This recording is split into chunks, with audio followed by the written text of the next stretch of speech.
So we're back. This is now episode 5, I believe, but we don't know. We've lost track. I think it's 4 or 5. 4 or 5, something like that. Who knows? Today we have the guest I wanted on the most. Mm-hmm. This is my grandfather, Mr. Beans. And to start it off, we actually got a little gift for you. One sec.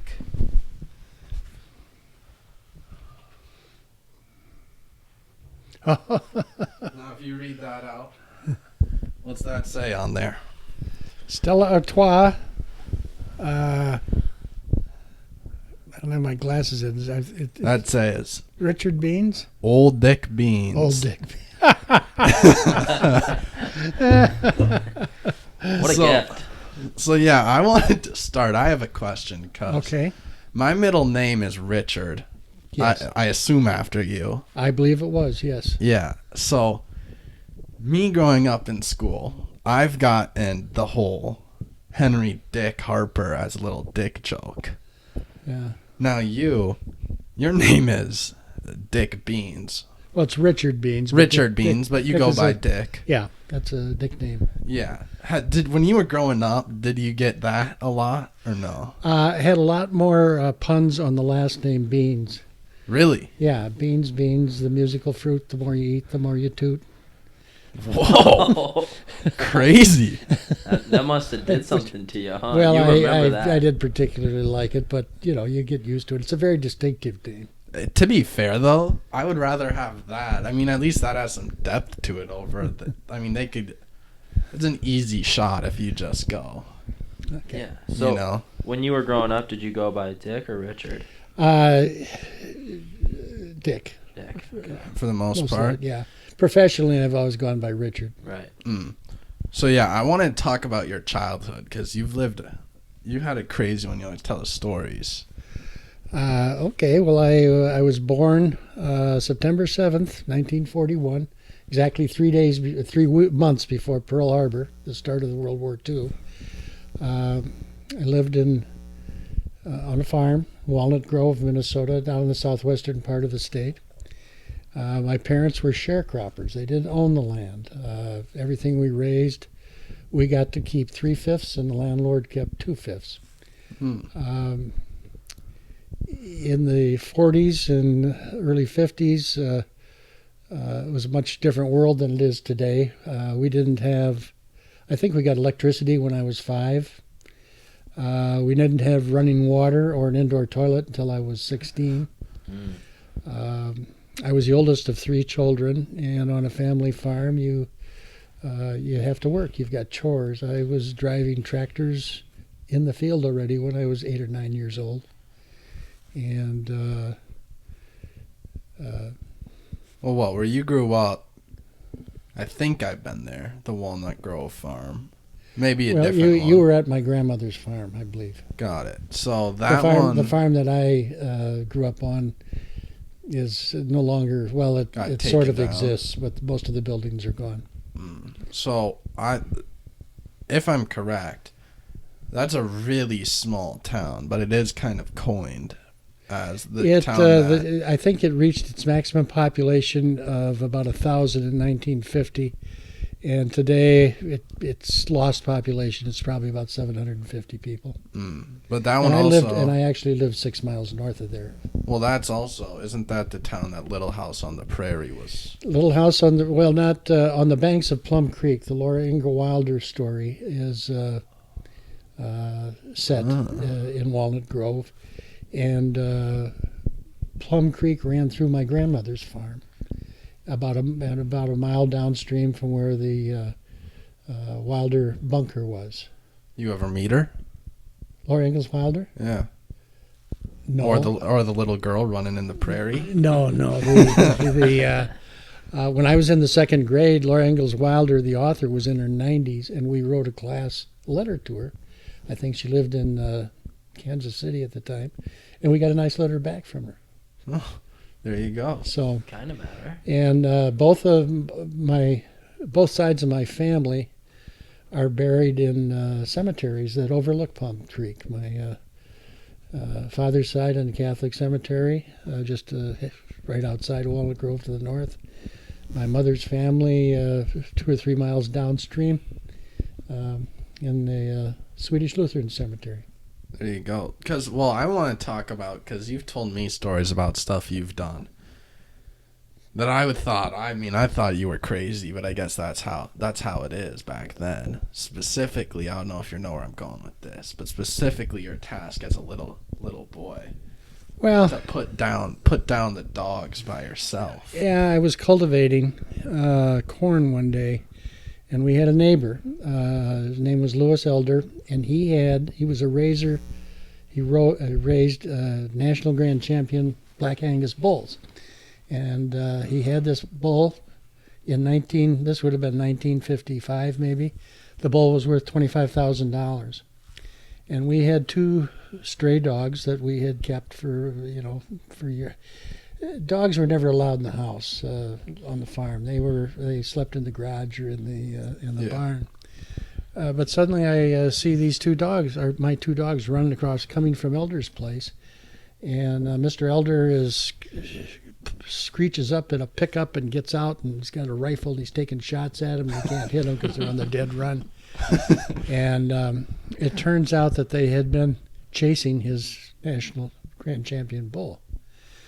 And so about an hour later, when I pulled up for lunch, my dad came out, handed me a rifle, and he said, "You have to put the dogs down. We can't have them chasing a $25,000 bull."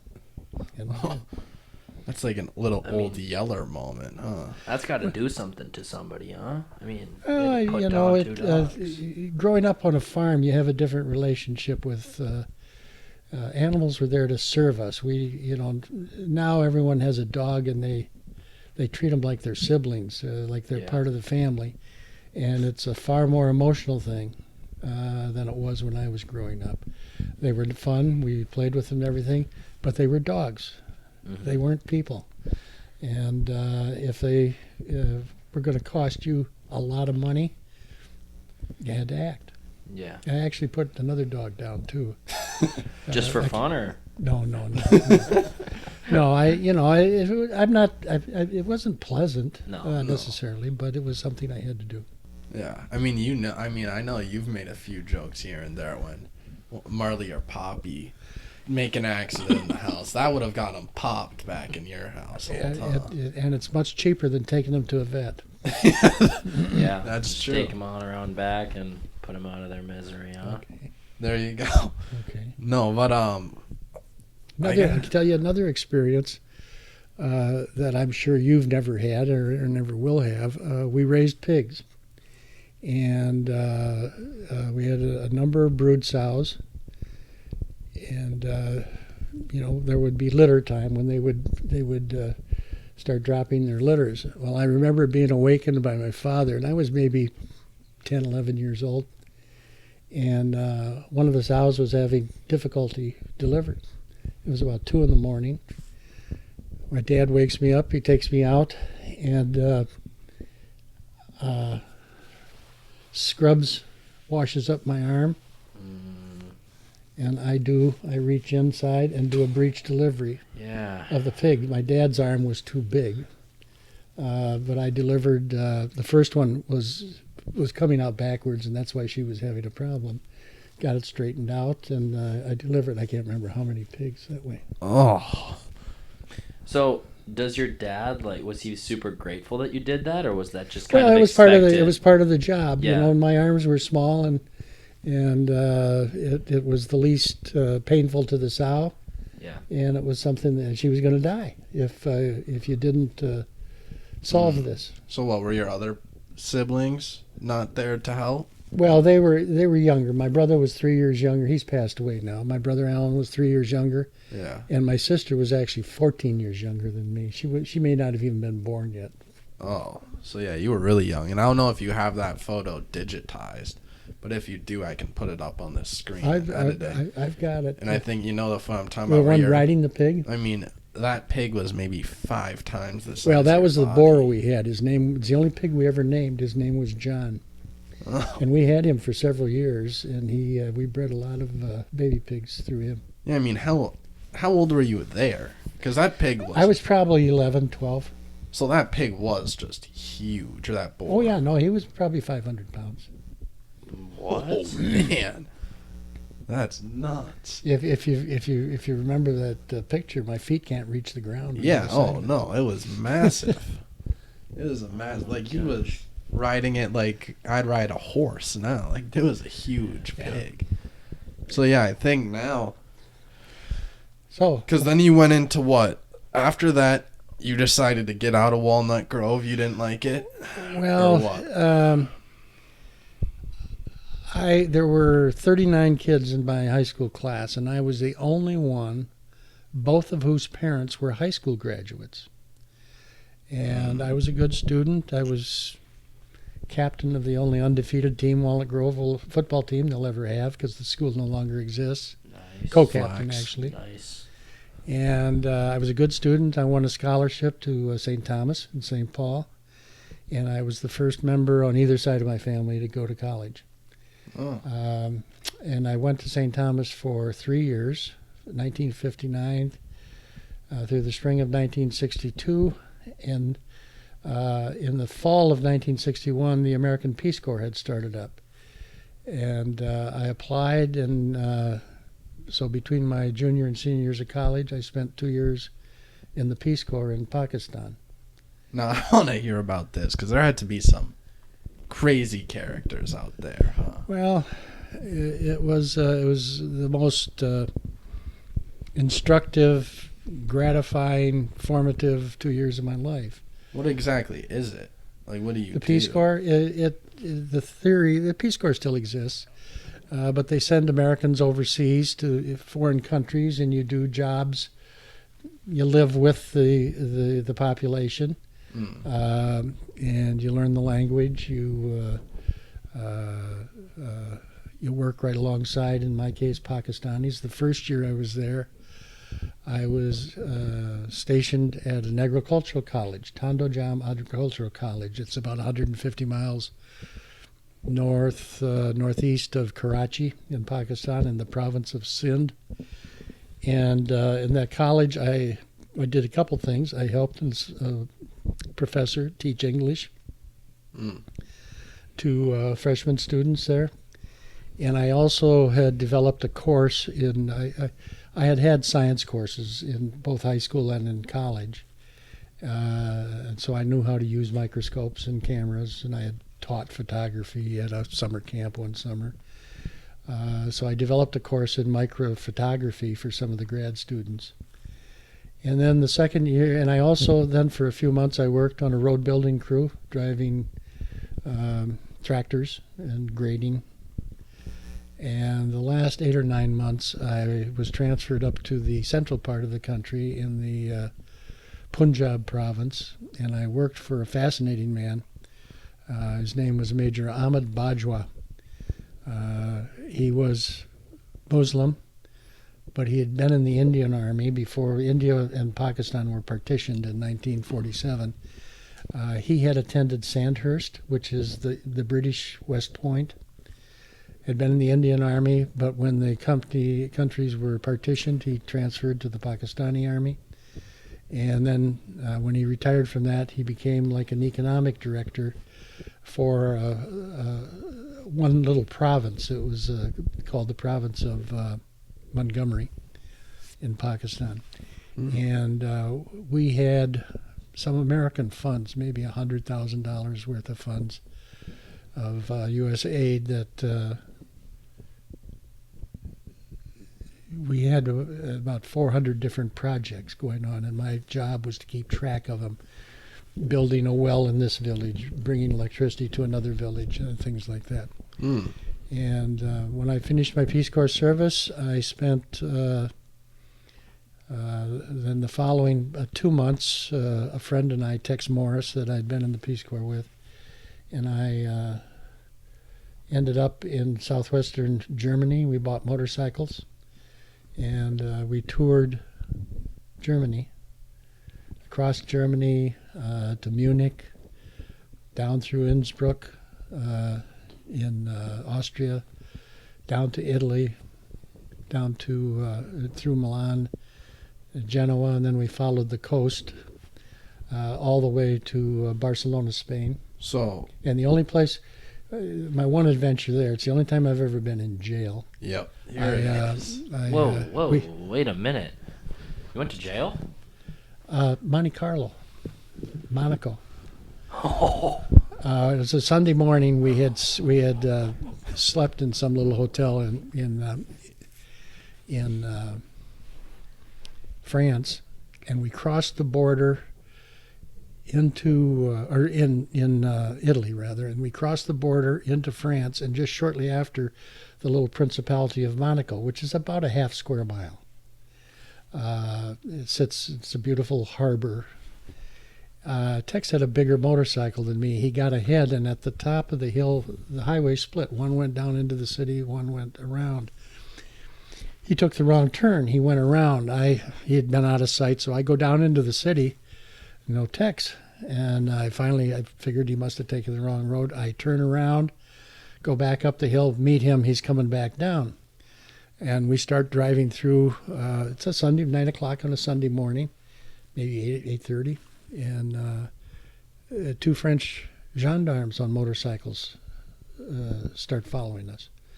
And we speed up, they speed up. We slow down, they slow down. Well, we went up to where Prince Rainier's palace was, which is a dead end, and we came back down, and there was a barricade set up, and it was for us.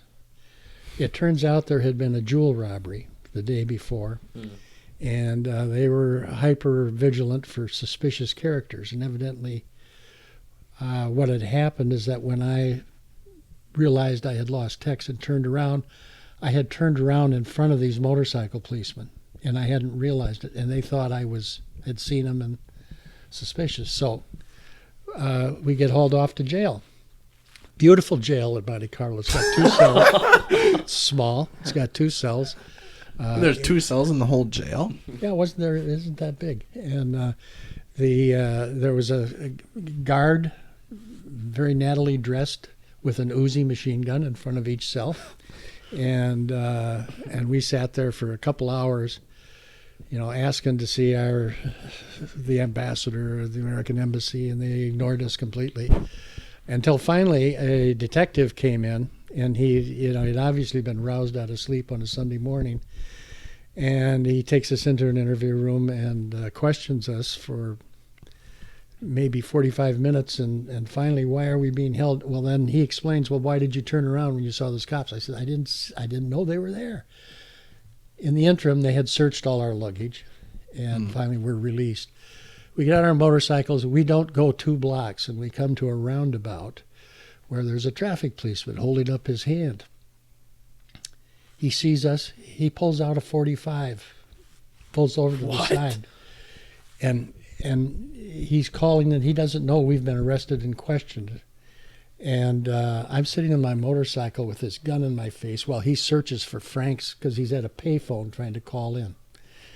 And he finally calls in, and he's told that we've been arrested and questioned and released, and he slams the gun in and waves us out, and I've never been back to Monte Carlo. I wouldn't either. Yeah, I mean that's kind of scary. They were out for anyway, blood. Then we ended up in Catalonia in Barcelona, Spain, and Tex and I spent a couple weeks there, 10 days maybe, following bullfights, and which I really enjoyed. It's the only time I've ever seen them, but it's again, growing up on a farm, I don't have the same pity for bulls that right, and others do. I think that is interesting, because I think it's not just bulls. It's borderline. You see animals in the sense. They're animals. Right. Correct. They're and not, you have they're been. Not, they're not people in different forms. Right. And you've I don't make them anthropomorphic.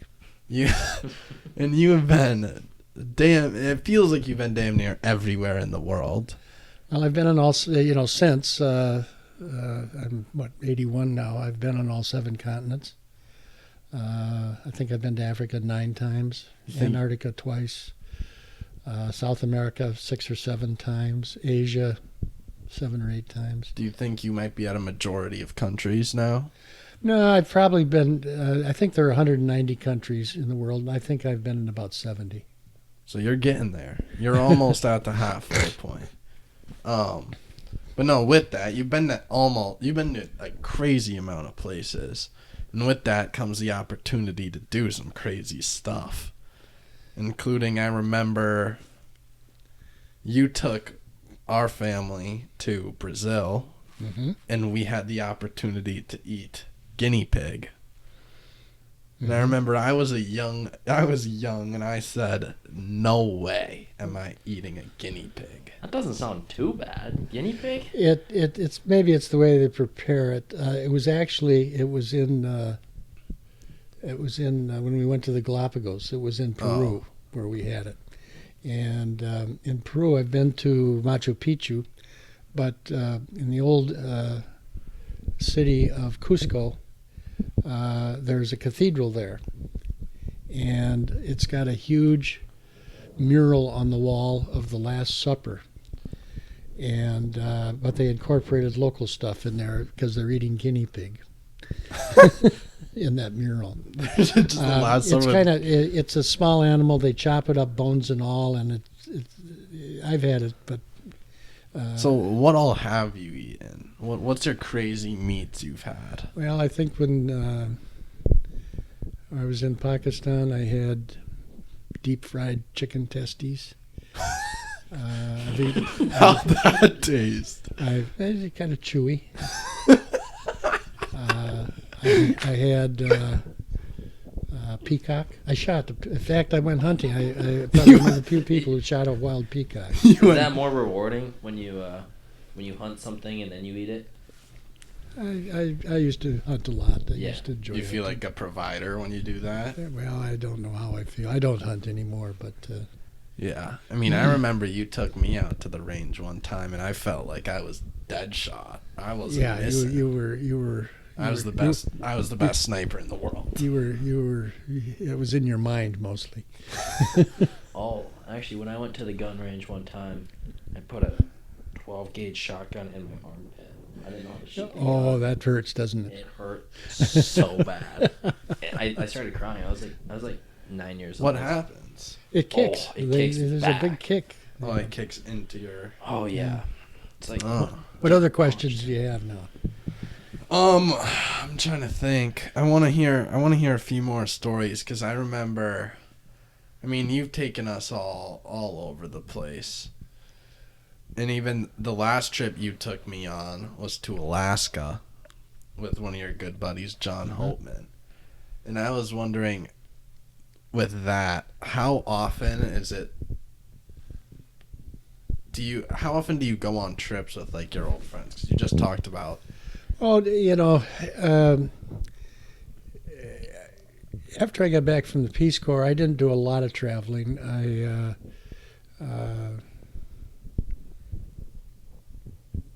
was at Europe a couple times, but I really didn't start extensive traveling until, I was in my 50s. I could afford it, and I couldn't afford it so much before. Now, I'm a scuba diver. I've been one since 1990. I've probably got 850, 900 dives, and I've dove all over the world.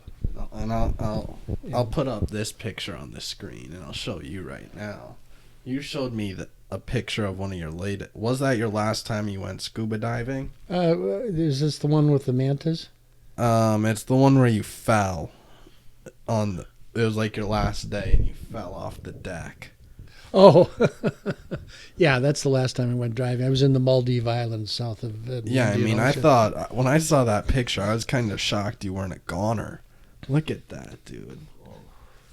I had 13 stitches in my head. Yeah, it don't look pretty, that's for sure. Anyway, but scuba diving has taken me all over the world. I've dove all over the Caribbean, in the Eastern Pacific Ocean, Cocos Islands, the Reguleto Islands,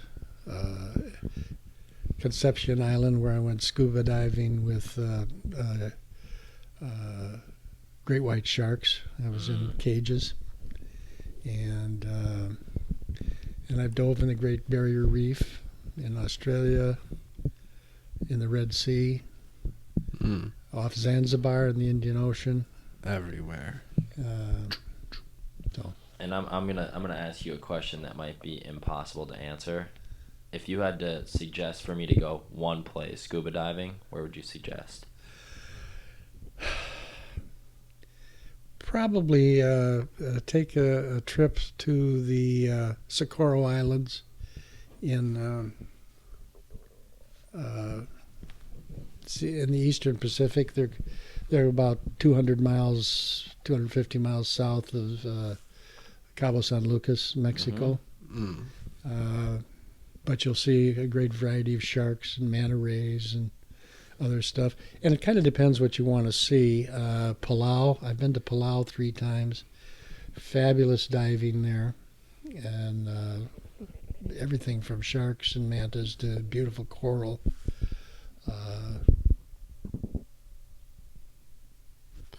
Yeah. And I'm going this summer. I'm going to go to Fiji for diving for a week. Oh, there you go. Sounds Diving fun. for a week. Yeah. Now I wanna touch on this because I don't know if this is a saying or not. I know this might be for other places, but I feel like I'm gonna use in this context the quote: "You can take the boy out of Minnesota, but you can't take the Minnesota out of the boy." And I tell you what, you're one of the most Minnesota people I know. And what sense do you mean?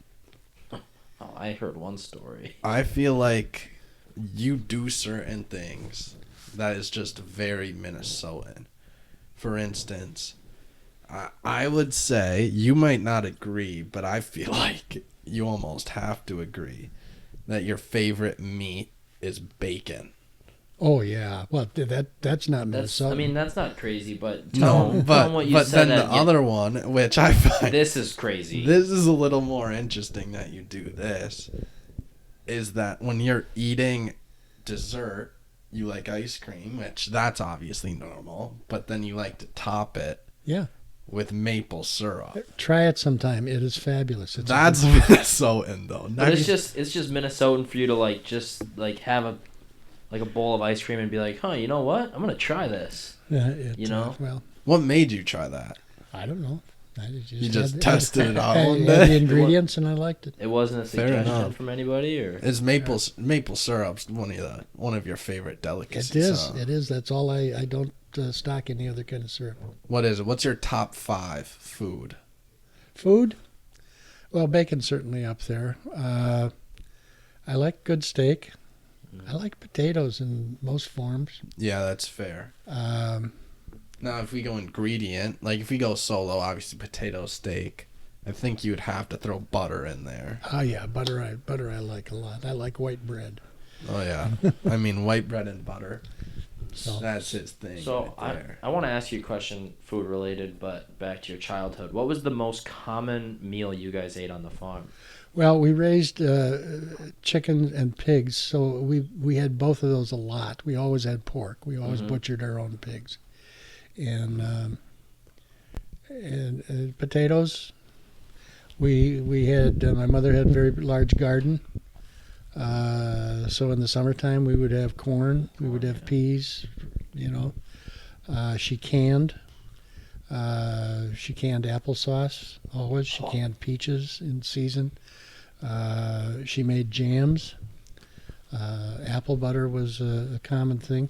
We had a huge strawberry patch, so we always had fresh strawberries in the summer, and then she made strawberry jam too. So you were just self-sufficient pretty much. Pretty much, we had a cow for a number of years. So we had our own milk. Essentially, all we needed was, and you didn't even need cooking oil, because when we took the fat from pigs and my mother would render it, and we had big metal crocks of lard, which was your cooking. You're a big lard guy too. Yeah, which was your cooking fat, and about the only thing you got was flour that you needed from the outside. Yeah, other than that, money. Sugar, obviously, coffee, those things like that. Yeah. But, so I want to take a little shift into what you do now more so, or maybe what you used to do more, which is golf. I want to talk about golf with you. Okay. Because me and Charlie are very different. And I would say you're not in the same boat as us. In certain situations where we go out there and we just hit the ball and laugh. You know, when you I take it way too seriously. There's no question about it. Yeah, what makes you take it that seriously? I'm very competitive, and just with yourself. I played a little golf in my last year of law school, 1968, and first 2 or 3 years I practiced, and then I gave it up for many years. And then when your mother was starting, she was in law school and was dating a guy, and they were playing golf, I took it up again so I could hang around with them. But I was in my mid 50s. I think I was 56 or so when I took it up, and eventually I became a 9 handicap briefly. And that's long gone now. Yeah, I mean. Did you ever break a club? Oh yeah. Oh sure. He's thrown a few into the water. He's done the whole shebang. Yeah, I'm not temperamentally made for golf. I'm much mellower now, but I had something of a temper. What's your classic move when you get pissed on the golf course? Oh, I swear a lot. You throw a little "son of a bitch" type deal. Throw a club. Whatever. Yeah, I've done all that. You know, I'm not proud of it. Yeah. My daughter, your mother, bet me one year $100 that I couldn't go the whole season without throwing a club. And about a month into the season, I had to come back and ask if she'd go double or nothing. There you go. And then I did. I went the rest of the season without throwing. I don't throw clubs so much anymore. Yeah, I mean, I don't play as much golf either. But yeah, that's. We talked a little bit about it. I mean, we just think that's a little bit ridiculous. I mean, it's a game, right? I get it. I mean, I can understand where it's like competitiveness and that stuff. But especially for you, I guess it's all with yourself, though. That's where your temper comes in, right? Yeah, I'm mad at myself. I'm not mad at other people. I've just... Right, where I think a lot of people think they're better than they are and are like... think they deserve to be... They're like going pro type deal. Well... Well, no. It works both ways. Well, let me finish my life story a little bit here. All When right. I got back from the Peace Corps, I finished my last year at St. Thomas and went straight to the University of Minnesota Law School. Yep. Went 3 years. I practiced, I was hired by a firm in Anoka called Babcock and Lasher, and I was with them for 9 years. And then I left them and joined a second firm, Stephan Munson Tiger, and I was there for, 14, 15 years. And then a third firm briefly, Barna Guzzi, Stephan. And then in 1992 or so, I transferred to a firm downtown Minneapolis, Phil Hauber Larson. I spent just about 40 years as a trial lawyer. I have tried, I estimate, 200 jury trials, about half criminal, half civil. I've tried everything from murder cases to speeding tickets, and on the civil side, everything from medical malpractice to auto accident cases to family will disputes and so on. And now, since I retired from day-to-day practice in 2006, and since then I've been an arbitrator. I am a state and federal labor arbitrator, and I arbitrate employment law disputes as a judge. Now, I have two things, but first, do you think that you'll ever stop doing that? Not as long as I'm healthy. Being a lawyer, I've been admitted now for 55 years. Yeah. It'll be 55 years in October. And I've completed my CLE credits, so I'm going to be, I'll reach at least 58 years. Yeah. And there you go. But it's my identity, and I just think that for a variety of reasons, I was born to do this, and it was never like a job to me. I love doing it. I still enjoy the process, and I enjoy dealing with other lawyers. They tend to be bright, interesting people, and you get an opportunity to help people a lot, which is important. And I want to get into this. I know we've talked about it a little bit, because obviously when you're doing trial law, you can't love every single case that comes across the table. Well, you don't love every case, but you some cases are better than others. You don't get to make up the facts. You have what the client brings you, and but I enjoyed the process. Yeah. So do you ever? I enjoyed. In fact, I ended up teaching trial as an adjunct professor at the University of Minnesota Law School for 10 years. I was an adjunct professor and co-taught with Mr. Holtman a class called Advanced Trial Practice. Oh. And so I was just wondering, was there ever a point in time when you get a case and you can tell this guy is definitely guilty and all that, and you're just like, you're screwed. Nothing I can do. Sure. For a few years, about 6 years, my law firm, one of my firms in Anoka, had the contract for the public defender work up there. It was before public defenders were a full-time job. And so I did that part-time. The first public defender case I ever had was a cop killer. And I just joined the Stephan Munson Tiger firm, and Columbia Heights policeman had been shot by a prisoner that they hadn't frisked, and he had a gun on him. And my new partner handed me a file, and I'm going to represent this guy, and he says, "Welcome to the NFL." But I had tried criminal cases before that, so it wasn't my first criminal case. But the 95% of criminal cases are negotiated results.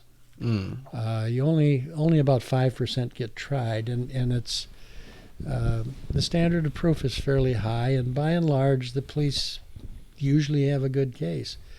And my job as a lawyer is to provide the best whatever defense you can, or negotiate as good a deal as you can.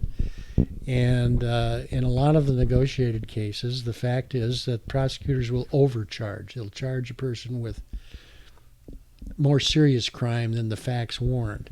And so part of the negotiating process is to, hey, let's plead him. I'd plead him to one count of this because that's what he really did. He didn't do second-degree murder. He did, third-degree murder, and you get it's a lower sentence. So, and you have some clients who have a hard time admitting they're guilty, but if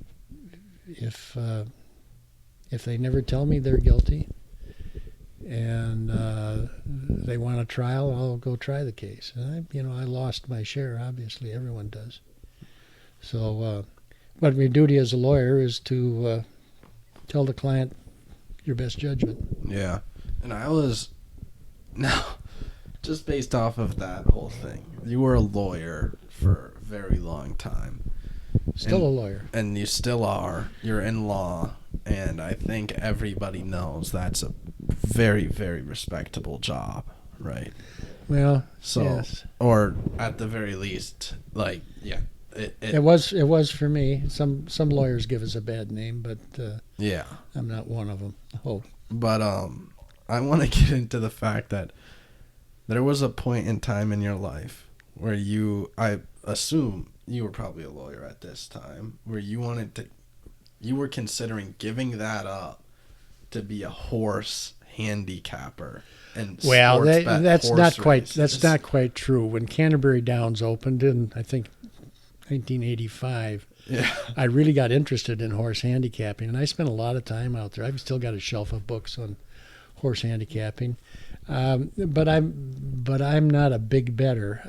Anything over $20 makes my palms sweat, and I kept very close track for 3-4 seasons of how much I bet, and I would break even or make a little money, but it was hard work handicapping. But it made it interesting. It was a hobby. I never was going to give up law for it. I don't know if you remember this, but did you know that you screwed me when we went together? I understand that I talked you out of betting on a horse that won. Yeah. Well, you talked me out of betting a trifecta or something like that. And you said, no, that's ridiculous. Well, so I didn't do it. And then the trifecta hit. And I would have won like $400 if I made the bet. And then I tell him, I go, you just screwed me. And he goes, don't always listen to me, I guess. So, okay. Now you don't know what to do. I get it. That was funny. I remember that. So I'm guessing you're a big fan of the Kentucky Derby then? Well, I'll watch it now. Now I'll go to the track maybe once or twice a year. I used to go weekly, often a couple times a week, and but I've moved on from that. Mm-hmm. Fair enough. It's probably good that you moved on. That place is scary. Yeah. You can get lost in the sauce there, that's for sure. Yeah. Okay, what other questions you have of me? I'm trying to think. Is there anywhere in the world that you wouldn't go? Like if you were offered the Dennis Rodman special, you get offered to hang out with Kim Jong-un in North Korea. If I had Kim Jong-un's the same regard of, if he had the same regard of me that he apparently does of Dennis Rodman, yeah, I'd go. But absent that, no. Now I've been all over the world. I've done a lot of trekking in the world. I climbed Mount Kilimanjaro in Africa when I was 62. It was 19,340 feet. I have trekked in Nepal. There I got sick. I was going to the Everest Base Camp, and I had to be helicoptered out. But I've trekked in Bhutan, South America, and Patagonia, and where else? Iceland.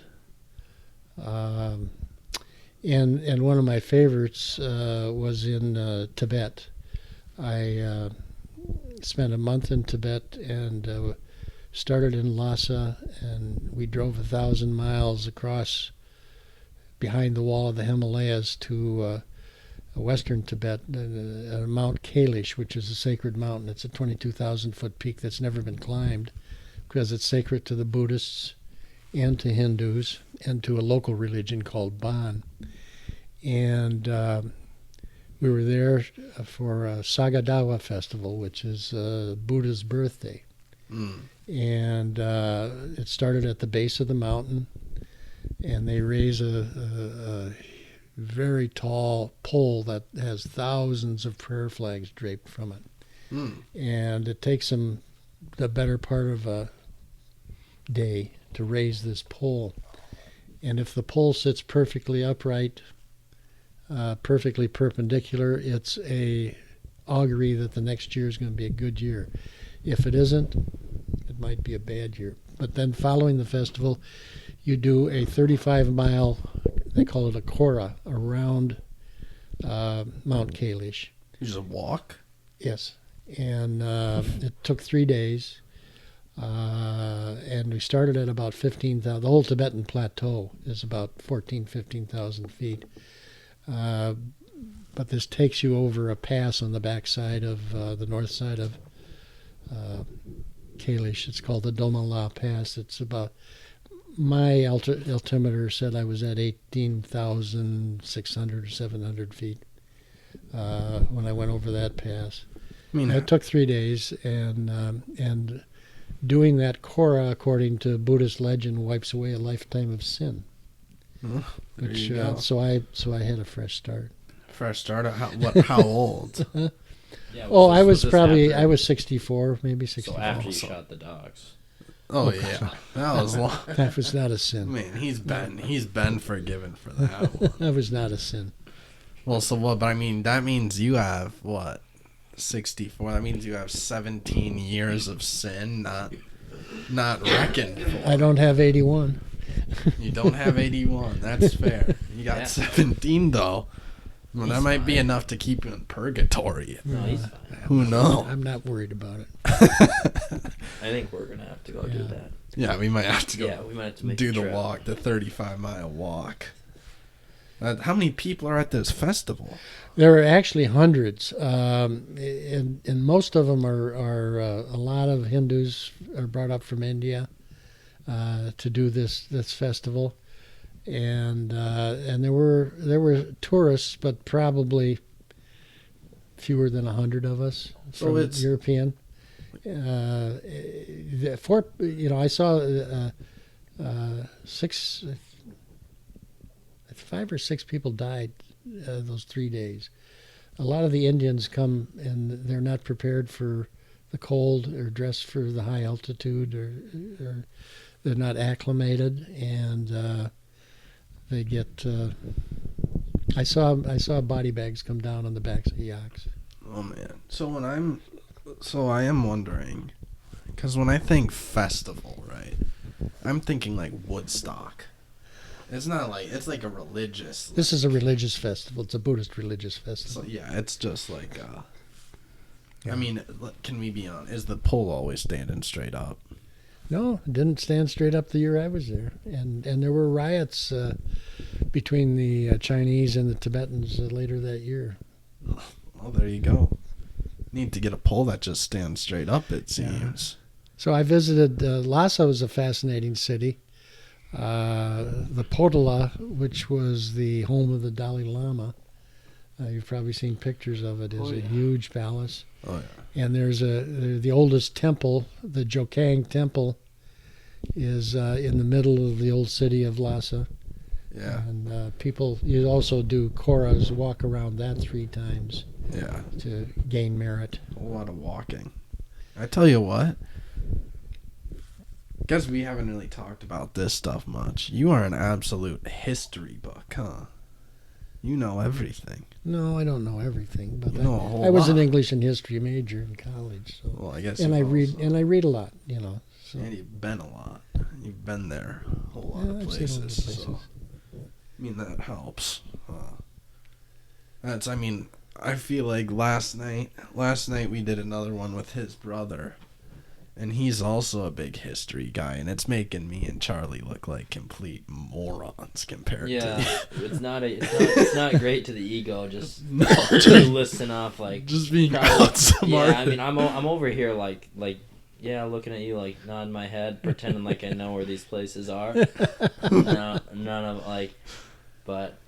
I mean, we'll awesome. get there. It seems like, as you'd say, we need to read more, huh? Yeah. That's the difference, I think, between really smart people and well-informed people and average or lesser is the smartest ones are readers, and they read a lot. There you go. Or they're like That's autistic. how you gather information. You're not going to get information on Twitter or TikTok. Oh, I don't know about that. You're not going to get valuable information. I get some good info. Yeah. I tell you what, I learned some good stuff on there. Yeah. I learned about. Oh, we're good, dude. Yeah, I don't think I learned anything on there. Yeah, Actually. no, he's definitely got you. Yeah, probably a book would be nice to pick up soon, huh? Yeah. Yeah. We'll have to go to the library. Yeah. We'll have to hit up. So what else are you interested in? What are we at time wise? You know what I mean? We're at about 50 minutes. We can do about 10 more. Okay. 15 more, then we'll let you go because I know you have some Let's meeting no thing rush. or something. I don't have to be there till 5. That's all good. I'm trying to think because I know you've told me some good stories. Oh, I got a story to tell you, and I don't know if my parents ever told you this. I assume my mom has given you some shit for it. Did you know there was one morning where you came in you always do coffee Sunday morning, and you were talking about a Bob Marley album, a new Bob Marley album that you love, and you said there's no bad songs on it, and it was his like Legends, his Essentials album. Yeah. And I think they were like, you thought it was a new album. No, I actually in Jamaica have been to.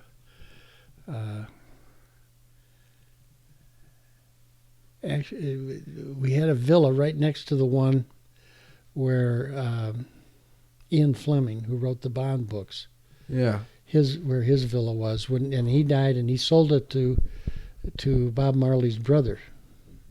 Oh. And so we would get a case of beer and put them on the float, and because they had a little beach, and we'd go over there and drink and swim and stuff until the caretaker would come and kick us off. Oh, so you may have been on the same beach as Bob, is what you're saying. Yeah, possibly. Whoa. No, I didn't think it was. It was that was a remastered album.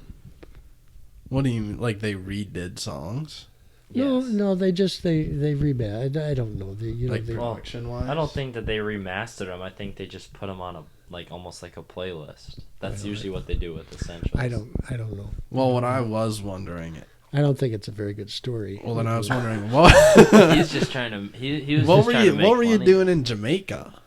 Well, we used to for a number of years. A group of us, we have as many as 4 to 7 couples would go and rent a big villa and go down there for a week, and the villas would come with a cook and caretaker and a gardener, and they usually have a tennis court. They were right on the shore, and we would drink a lot of rum and Have some of the devil's salad, maybe? none None of that. That was in the Peace Corps days, huh? The hash. Yeah, You can tell that story if you want. Well, yeah, in the Peace Corps, Pakistan being a Muslim country, you could get liquor there, but particularly if you were a Christian, if you were not a Muslim. There were state liquor stores, but there were huge taxes on them, so that a fifth of Johnny Walker cost essentially a month's, about $80, a month's Peace Corps salary. And but on the other hand, you could get about the size of the tip of my little finger, and they called it a goalie of pure hashish for a nickel. And What a bargain! And so Yeah. we tended to smoke that. It was much cheaper than Johnny Walker. There you go. That sounds But like I never. fun. When's But the I, last it's not a time? habit I kept up when I came back. I was gonna ask, when's the last time you done it? So you. Oh God, it's been years and years Yeah. and years. Was hashish, that's what they put in like a hookah, right? Yeah. Well, yeah, you can put it in a hookah. Hashish is just a more concentrated form of the drug in marijuana, and the way they make it in Pakistan was you take the green marijuana plants Yeah. and you get an unfinished concrete wall and you beat the plants against it, and you'll end up with kind of a green tarry substance, and they scrape that off and roll it into a little ball, and that's hashish. Huh. How are you doing it? You're just rolling it up. No, we were and just buying the ball. buying the ball, and then what Well, would you you could do? buy it anywhere there. What would you do? Just roll it up in like a joint or something? No, you take a cigarette and you'd empty about half of the cigarette tobacco out and mix just a little bit of it, heat it up to dry it out a little, Yeah. heat it in a spoon to dry it out, crumble it up, stuff it back into the cigarette, and next thing you know, you're having an out-of-body experience. There you go. You're having the time of your life. Yeah, I mean that just sounded like how you'd smoke like black tar heroin. Yeah, put No, it in it was this. not heroin. This is I'm not hashish. saying. I know you weren't doing I heroin. don't do. It's the only drug I've ever done. I know. Yeah, I know it for a fact you wouldn't be an arbitrator and a lawyer if you were doing heroin. So I think. you ever go to concerts? I've been to very few. Before your time, I've been to a couple Joan Baez concerts. Nora Jones. I've seen one Bruce Springsteen concert. Oh, That's it. He's about to impress you, Papa. I think. oh yeah. You know what? My grandpa, he almost every Friday we go to the symphonies. Oh yeah, no, I go to Oh yeah, the Minneapolis, The the Minnesota Yeah, I Orchestra. go there a couple, 3 times a year, Oh yeah. and no, we have wonderful cultural opportunities in the Twin Cities here. Uh, Extremely good theater, the Guthrie, Jungle Theater, Theater La Di Da. Very professional actors. It's just it's between the theaters and the music and the food scene. Minneapolis is a wonderful place to live. So That's true. here's the thing with the symphonies that I've noticed. Henry, have you ever gone to one? I've not. mean- I've not. I've never been invited. So Well, I'll have to take you. I'll. I'll take you next time. you could have said something else, brother. All right. I'll go. That'll with be a you. trip. I'll go. We'll all with go. you. Yeah, We'll all we can go. go together. Yeah. Because wait till you hear how long these songs are. They're like 35 minutes. Per song. Yeah. Well, They only got 2 or 3 songs per. yeah, the normal symphony performance from the orchestra is about from 8 o'clock till 10 o'clock, with maybe a 15-minute intermission. But they will usually play in the longer session. They'll play a symphony or a couple pieces, and then the last 35-40 minutes is usually one. With multiple movements. Yeah. You got the Allegro. man. Yeah, oh yeah. That's something else. God. Well, it's beautiful music. There's classical music. Oh yeah. Yeah, well, I was wondering, what is your... Because I sometimes, when you pick me up, you're listening to classical music. Do you ever...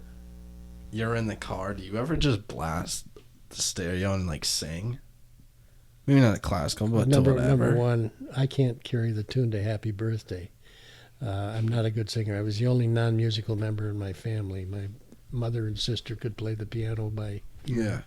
My father was a fabulous tap dancer. My brother had a beautiful voice. Not you. Not me. You were just... You were just giving birth to those pigs or whatever. You were They left you outside with the dogs you and were the chasing pigs. The dogs down They with a were rifle. singing. Yeah, I mean, They had that's... piano lessons. Seems fair. Yeah, I mean, You look gotta do at what you gotta now. do. Look You at gotta you assume now. your role. Yeah. So, So you never sing in the car, nothing like that? I'll hum along, but if I'm all by myself, but old songs that I know. I grew up in the 50s. Yeah. Elvis Presley came into when I was in high school. Oh, My senior year of high school was when what's his name, the Big Bopper, and died in a plane crash down in southwestern Minnesota. Buddy Holly. Mm. That was only about 50 miles away from us. Oh man. Huh. Another guy who died in a plane crash. Do you like John Denver? Yeah, I do like John Denver. His plane ran out of gas. I'm a pilot. Oh yeah, I've been flying for about 50 years. It'll be 50 years this June. he's a jack of all Okay. trades. This guy. And I don't quite know how he managed to not know how much gas he So had in that that was plane. going to be my next question: is do you think he did that on purpose? Because people, there's a lot of conspiracies, like the song "Leaving on a Jet Plane," and then I just think it was pilot error. I don't. I have no reason to believe that he was suicidal or anything. he's a big stoner too. He could have been. There could have been all all sorts of reasons. Yeah. Well, I tell He you had what. a very strong Minnesota connection. His song, Annie's song, is dedicated to his first wife, who was the daughter of a restaurant owner in St. Peter, Minnesota. What restaurant? Well, it isn't there anymore, but it used to be just across the river from St. Peter, and it was really a high-end, very good restaurant. But Annie was the daughter, and Denver met her. They actually lived in Edina for a time. Oh, Oh yeah, I mean, because I had that money. yeah. The rolling hills, Rolling, but Rolling I'm- Green. rolling greens, whatever. I tell you what. I don't know if I don't know if this is me being very just not liking mini planes. and this isn't just when you fly, but when I'm in mini planes, specifically with you, though, I get terrified. Because I get scared to begin with, because it's such a little plane and those things get thrown around. Well, and you're not good at comforting me. well, I remember. Sorry about that. I've flown somewhere between 3,500 and 4,000 hours, and I've never had an accident. Well, I tell you what, this guy, he's bringing us on a fishing trip to Canada, and it was a little flight, and we were on the way back to Minnesota, I think, and there was a lightning storm, and I'm crying because we're flying. I'm a little kid. We're flying through this lightning storm. No, the lightning was off to our right, and I deviated around it. We're getting tossed around. I'm crying. He goes, we were never in the least bit of danger. I know. He goes, Henry, don't worry. If we get struck by lightning, we're screwed anyway. I was like, oh man, that's not much help. Well, he's got better things to worry about than comfort you, man. That's true. He's right. Yeah, that's true. Well, there wasn't any danger that you could see the lightning. It wasn't. As long as you don't fly into a thunderstorm, and I never will. But I haven't got this many hours because I'm a stupid pilot. That's fair. Oh, I'm not calling you. I ain't saying you're a stupid pilot. I'd love to go up in the air with the and Richard. I'm not wussy about a little lightning. Oh, yeah. See, he's not scared of anything. He'll do whatever. I say I don't want to go diving because I don't want to play around with the great whites. Oh, you little pussy boy. Yes, but you're in a, yeah. I mean, has like a great white shark ever like just rammed the cage or not? No, they come right near it, up to it, and he's not in a cage. No, and the great whites, the great whites are in the cage. The twice I did great white cage diving in South Africa, off east of Cape Town, a place called Dyer Island, and which is a seal breeding colony. And then I did it again on Concepcion Island, which is several hours out of Ensenada, Mexico, in the Pacific Ocean, and it's an island where great whites come to breed. It's just now. I'm glad I did it when I did a few years ago, because now it's been closed down. The Mexican government won't allow the diving there anymore. Oh. It's just to preserve the breeding grounds for the great whites. But I was in cages on both those occasions. I wouldn't dive around a great white outside a cage. Would you want, if you were to go out on one of your trips, right, would that be a fun way? Would that be honorable, you think, just to be taken out by a shark? It would be colorful. It would make great headlines. But I'm not sure it would be honorable. Like, those people who got eaten by the whale? There are people who just got eaten by a whale in California or something like that. And then the whale spit them out because they don't eat humans. But I tell you what, that'd be pretty sweet. I wouldn't be mad if that's what was on my headstone, that a great white took me out. Like, yeah, at least I didn't just, like... At least you didn't die bored. Right. Yeah. At least it was entertaining. It'd be a good story for whoever was on the trip. Good enough. Yeah, I guess. All right, well, we're at an hour, and I know you have places to be, Papa. Okay. So I'll let you go. We can wrap this up. All right. Well, thank you. It's been a pleasure. Yeah, it was so fun coming on. Yeah. I mean, this is by far the most interesting episode we've had. Yeah, I mean, the stories you bring to the table are unmatched. Oh yeah. And I'm very confident that you'll hold the throne for, maybe forever, because... Yeah, I don't know how many smart people will come on this podcast, and you're probably... you don't normally attract smart people, I guess? No, I guess not. No. We get the fun, we get the real funny idiot crowd. We don't necessarily get the geniuses who have been in a bunch of countries. I think Will would be a second to you, and then after that it's a...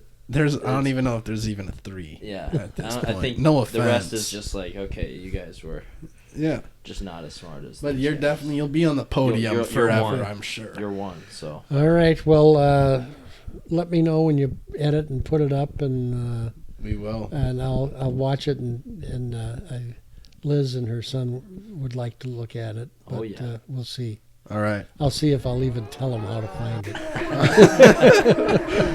right. All right. Have a good one. Thank you guys for watching. Yep, thank you guys. Like and subscribe.